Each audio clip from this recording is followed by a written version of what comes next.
So the thing with me is that I genuinely love this stuff, this CLS stuff. I spent 35 years trying to find myself. So this isn't work to me. This conversation right now, I'm very grateful to be here and interacting with you guys and connecting, and hopefully provides a ton of value for your audience, and love to see where the relationship goes from here.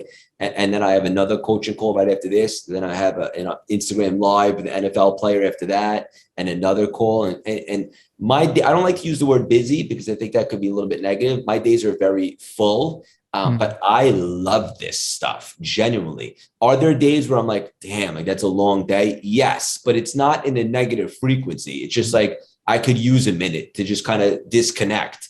But ultimately, from being miserable for so long, I'm just in a different state of gratitude these days. Like I'm grateful to have packed days and so forth.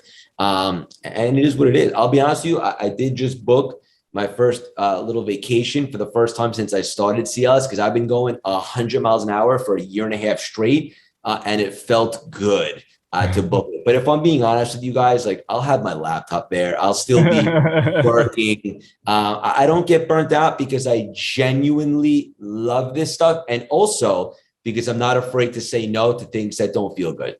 Yeah. So you were saying that, this is the most authentic Craig Siegel ever right now.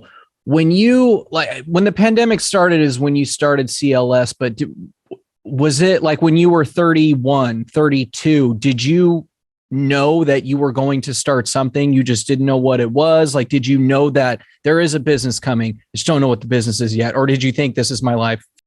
When I was stuck, it was tough to see the big picture. And also, like a couple of years back, like my dad got diagnosed with cancer. I just got out of a toxic relationship. I was at I was a business owner, which is cool. I'm grateful, but it felt like a job, and I was miserable. And like, you guys know, like even when you're stuck in a relationship that is not healthy, like it's tough to get out of.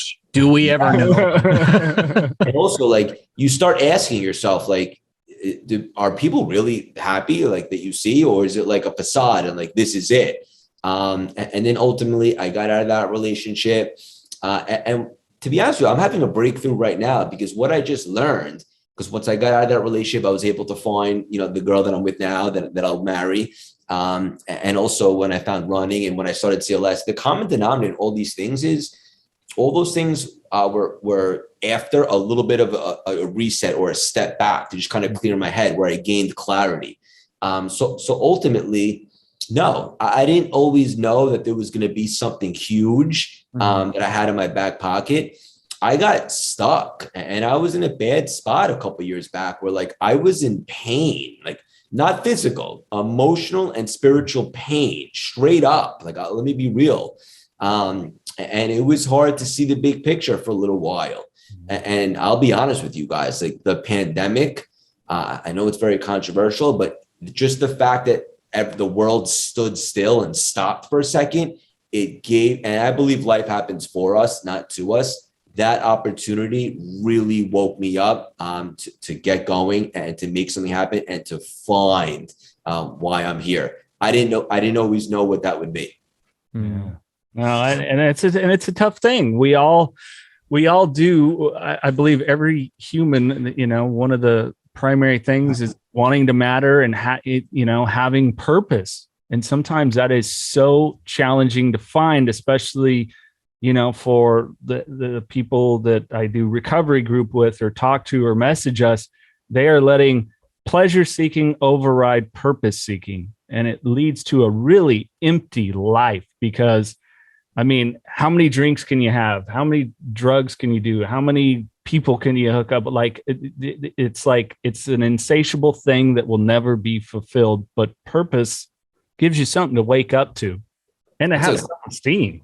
I love the way you worded that. It's so true, right? Like those, like, what would you call them? Like a quick high or something that like doesn't last. It's like the instant gratification, right? The whole idea is to be able to resist instant gratification for the big picture, where all the spiritual light really lies. And those things are only temporary. But purpose, that's deep stuff. And I just want to acknowledge you. That was beautifully articulated.